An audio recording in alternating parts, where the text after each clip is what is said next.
বর্ষাকাল মানেই তো স্নিগ্ধতা, প্রকৃতিতে সবুজের সমারোহ আর বৃষ্টির অঝোর ধারা। অথচ সেই বর্ষাকালেই কাঠ ফাটা রোদ আর ঘামে ভেজা অস্বস্তি। বর্ষার চিরচেনা রূপ যেন অনেকটাই ফিকে।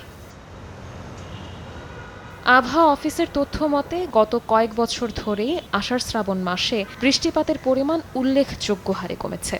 বৈশ্বিক উষ্ণায়ন, অপরিকল্পিত নগরায়ন এবং জলাশয় ভরাটের ফলে প্রকৃতির স্বাভাবিক ছন্দ বিঘ্নিত হচ্ছে। ফলে বাতাসে আর্দ্রতার পরিমাণ বেড়ে যাওয়ায় অনুভূত হচ্ছে ভ্যাপসা গরম।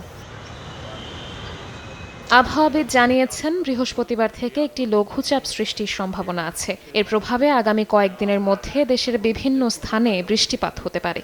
উত্তর বঙ্গোপসাগরে একটা লঘুচাপ সৃষ্টি হবে এবং এই লঘুচাপটা গ্র্যাজুয়ালি ইন্টেন্সিফাই হতে পারে। সেক্ষেত্রে দেখা যাচ্ছে বৃষ্টি একটু একটু করে বেড়ে যাবে। প্রথমে যে বৃষ্টিটা বাড়বে বেসিক্যালি হচ্ছে আপনার চট্টগ্রাম ডিভিশন, সিলেট ডিভিশন, তারপর সারা দেশেই ভালো বৃষ্টির সম্ভাবনা রয়েছে। জলবায়ু পরিবর্তনের বিরূপ প্রভাব মোকাবিলায় এখনই সম্মিলিত পদক্ষেপ গ্রহণ জরুরি জানিয়ে বিশেষজ্ঞ বলছেন, প্রকৃতির এই বদলে যাওয়া রূপ স্থায়ীভাবে নেতিবাচক প্রভাব ফেলবে জীবনযাত্রায়। শবনব নিবিড়, সময় সংবাদ, ঢাকা।